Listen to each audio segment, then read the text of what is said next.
Hello everyone and welcome to another News Coolum video and another plug side chat.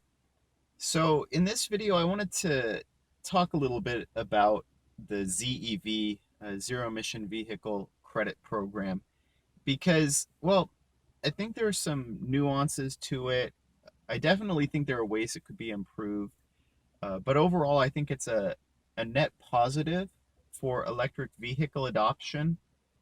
But I just sort of wanted to put it into perspective because I feel like the only people who are actually talking about it are painting it in maybe a negative light, or are sort of focusing on some negative aspects about it.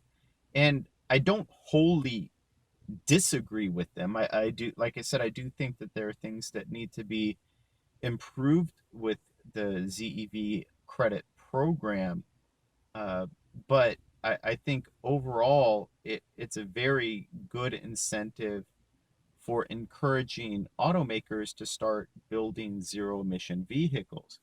So essentially, what it does is it comes out of the CARB program, but now I believe it's 9 additional states have signed on to it. It marks a certain percentage of the vehicle population that an automaker sells, that need to end up being zero emission, right? And certain vehicles actually uh, add additional credits, so you get more than one credit per vehicle, based a lot of times on the range of the vehicle that's zero emission. You have the partial zero emission vehicles, things like the Volt, where it will run on electricity, but it also has uh, a gasoline backup, and they've changed certain ways that the vehicles uh, count toward these credits. So I don't want to dive too deep into that. It's really technical. I'll provide some links discussing it below.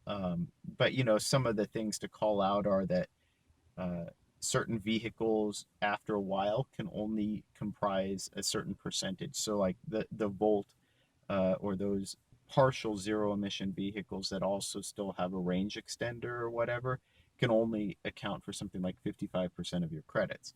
Essentially, what it is it's encouraging automakers to start building zero emission vehicles, in particular electric vehicles, and right now hydrogen fuel cell vehicles.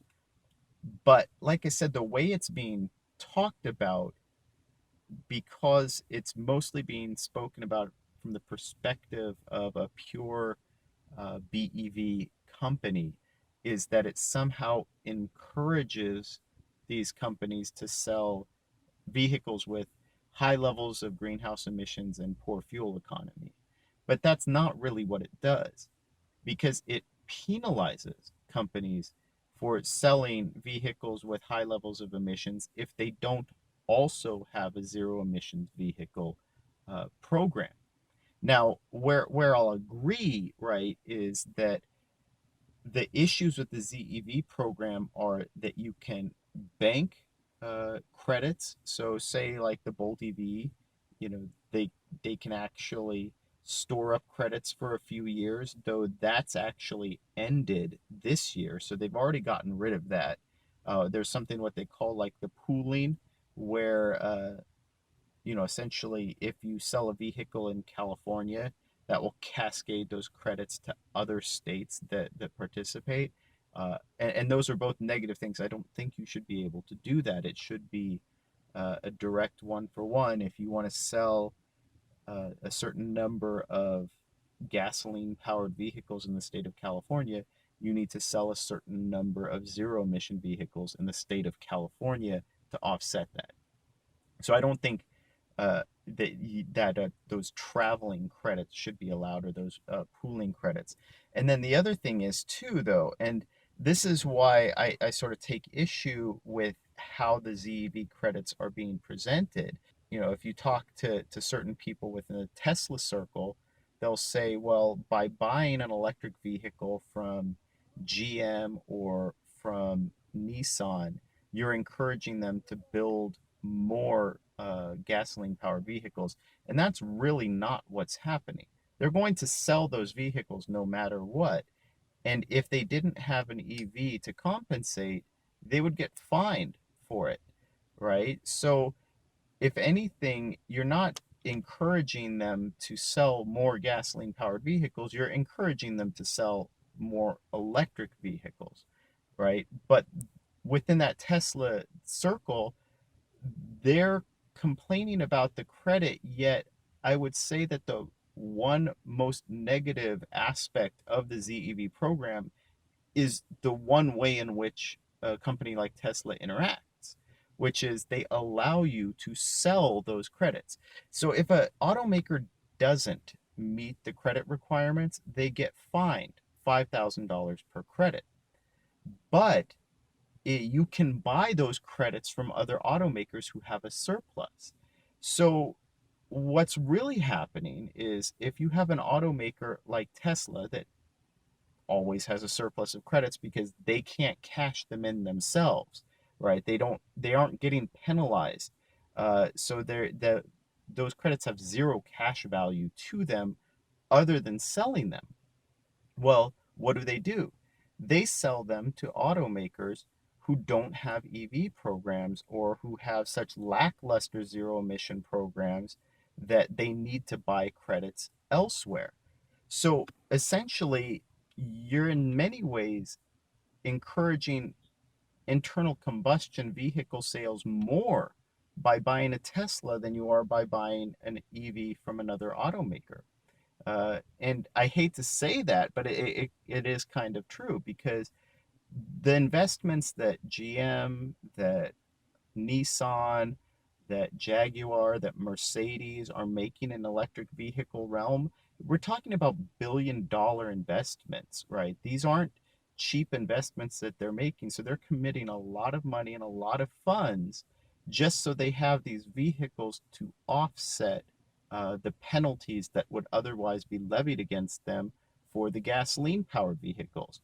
But by selling credits the way that Tesla does, you encourage certain automakers to just not invest anything. And especially because those credits are being bought, on cents on the dollar, where an automaker might need to pay $5,000 per credit, now they might be getting them for $1,000 a credit from buying them secondhand from someplace like Tesla, or $1,500 a credit.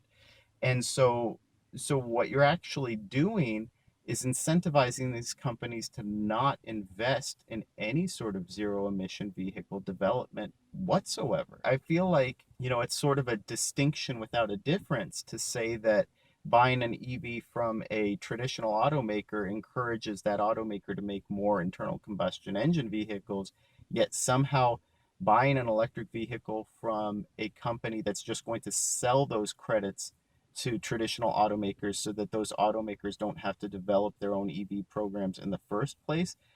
I think that's a bit disingenuous, and I don't think that truly reflects, um, what's actually going on. Now, I don't blame Tesla for doing that. They're cash strapped and they really need the money, and you could argue that it's for the greater good. Uh, but I feel like we should be honest about it and not misrepresent it. If you are pro zero emission vehicle, there's no way to paint the ZEV program in a negative light.